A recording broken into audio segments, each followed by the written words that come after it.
In 2008, at a dinner table, Warren Buffett dropped a truth bomb on the entire financial industry. He challenged protege partners, a hedge fund stacked with Ivy League brilliance and algorithmic edge. The bet was simple. Over the next 10 years, Buffett wagered $1 million that a plain, boring S&P 500 index fund would beat their hand-picked collection of high-powered hedge funds. No fancy models, no market timing, just a low-cost index fund, and the patience to wait. Fast forward a decade, and the results weren't even close. Warren Buffett basically took the investing equivalent of a bicycle to a Formula One race, as he won by a landslide. His boring index fund didn't just outperform those high-priced hedge funds, it made them look like they were standing still, racking up gains that were more than triple what the smart money achieved. Warren had a staggering 200% growth. And the reason is simple. The hedge funds weren't just battling the market, they were battling themselves. They were overtrading, chasing performance, changing strategies, and racking up fees. They didn't lose because they lacked intelligence. They lost because they lacked emotional control. And here's where it gets real. This is the story of every trader. You think the problem is your setup, your strategy, your screen time. But the truth is you don't need more edge. You need less noise. You need to stop proving and start executing. Because the market doesn't pay the smartest trader, it pays the most disciplined. And in this video, I'll break down the psychological shifts that separate consistent profitable traders from those who keep blowing accounts. Look, this isn't some fluffy believe-in-yourself speech. This is the real deal. The mental rewiring that separates traders who get lucky once from those who consistently pull money out of the market. Psychological shift number 1. Measure your trading success in years, not days. In The Slight Edge by Jeff Olson, there's a powerful idea. Success doesn't come from big dramatic moves. It comes from small, seemingly insignificant actions repeated consistently over time.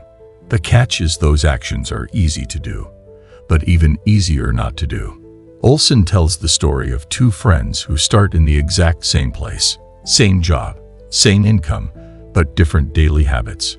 One begins making small, smart choices daily, eating a little healthier, reading 10 pages of a good nonfiction book daily, and saving a bit more.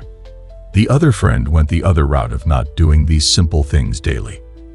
For a while, it looks like nothing's changed in their lives. But over months, then years, the gap becomes massive.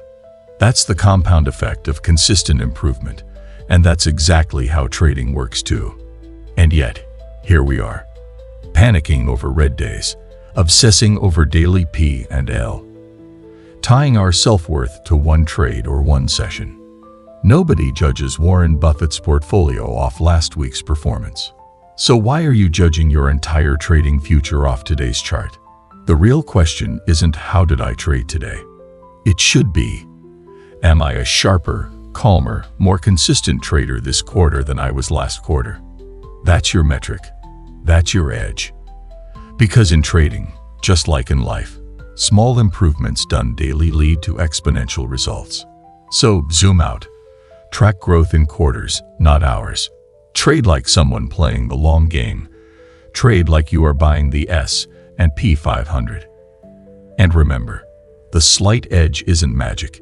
It is math, and it works every single time. Psychological shift number 2. Boring should be your new sexy.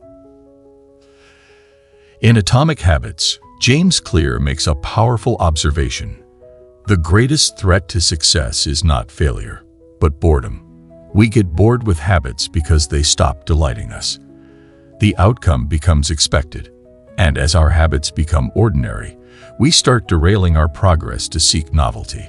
Often, this is the point when people stop improving. It's a trap, especially in trading. The strategies that quietly compound wealth often feel dull. They don't deliver fireworks every day, but they work. The problem is most traders abandon consistency for excitement and pay for it in losses. Filmmaker Christopher Nolan, known for his masterful billion-dollar blockbusters, avoids the noise of modern tech. He writes all his scripts on an old, internet-free laptop, with the simple aim of eliminating distraction and staying locked in on his craft. He doesn't chase convenience, he commits to process. Take it from me, I used to chase every shiny strategy and overcomplicate everything. My trading only started to improve when I finally surrendered to the basics. Clean setups, strict risk, no hero moves. And funny enough, the same thing happened with this channel.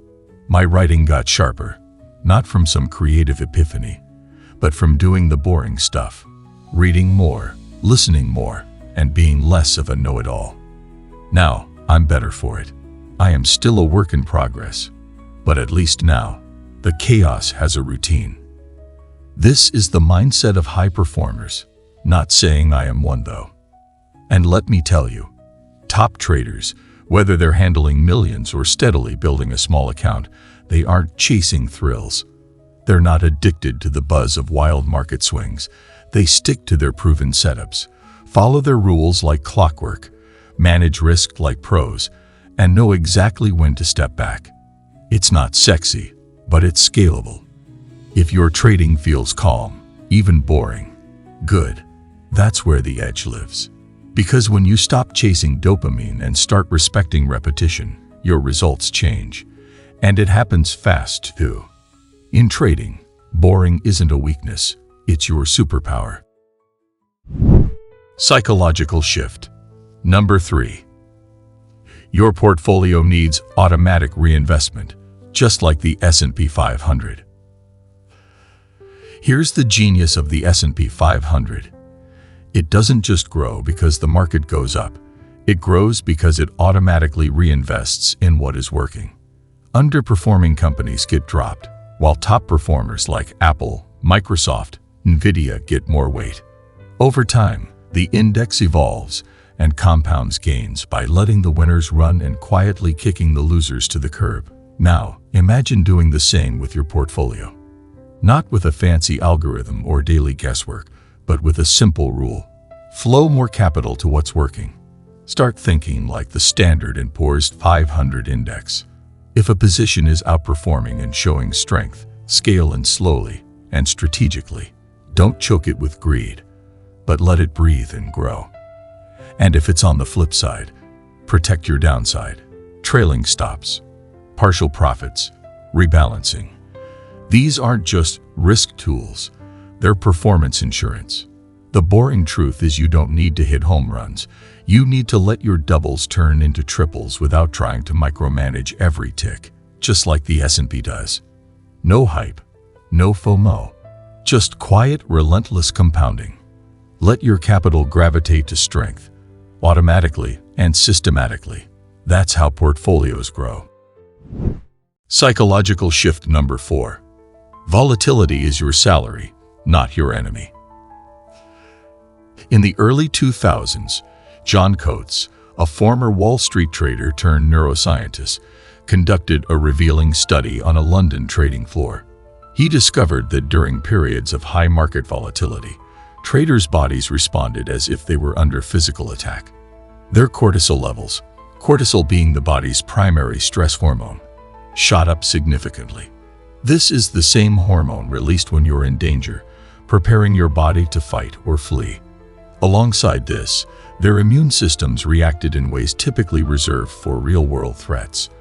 In other words, the market wasn't just moving.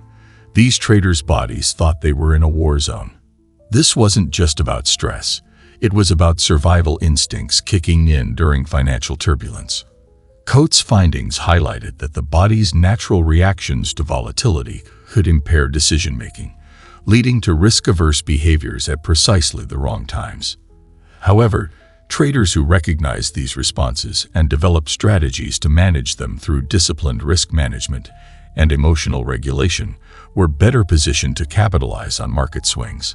Volatility pays those who are prepared. Market pullbacks and spikes aren't anomalies. They're integral to the trading landscape. You need to think of volatility as your salary. It's the mechanism through which profits are made, because without price movements, there's no opportunity. Successful traders don't fear volatility. They prepare for it. They implement robust risk management strategies, such as setting stop-loss orders and position sizing, to navigate the ups and downs. By doing so, they transform potential threats into opportunities for gain.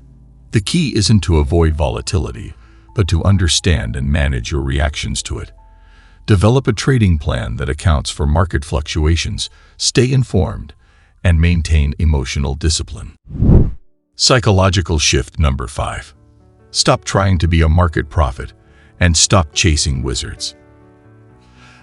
The S&P 500 doesn't guess where the market's headed tomorrow. It doesn't call tops or bottoms. It doesn't care. It simply reacts. It takes the data, the earnings, the trends, and it compounds whatever works over time. No fortune telling, just math and momentum. Great traders do the same. They don't sit around trying to predict the perfect top tick or bottom wick. They're not trying to look smart on Twitter. They build systems based on probabilities. Their edge isn't in being right all the time. It's in consistently placing bets where the odds are in their favor. Your job as a trader is simple. Spot high probability setups, take them, and move on. Some will work, some won't. But if your edge is real and you stick to your rules, you'll be up over time. You're not a crystal ball reader. You're a probability machine. So start trading like one. What does Buffett's $1 million bet really teach us? It is really simple. The bet wasn't just a flex on hedge funds. It was a blueprint for mental mastery in the markets. Trading success isn't about being smarter, faster, or having the most complicated setups. It's about psychological discipline. Buffett won with simplicity. He stayed consistent while others overreacted, and he trusted the long game while others chased short-term wins. And that's exactly what you need to do too. This isn't about hype. This is about habits. So stop overcomplicating your trading and life and start executing today. If you want daily reminders that your mindset matters way more than any setup ever will, then you should come hang out with us and other traders in our Telegram channel. We share even more valuable content there. Everything from trading insights to real-time signals. You'll find the link down in the video description. When it comes to mindset shifts, did you know that risk management is one of the toughest hurdles for traders? In this recommended video, I break down the key mental shifts that turn risk management from a struggle into a source of confidence and control. If you found this video helpful, please drop a like, share it with someone who needs it, and leave a comment below.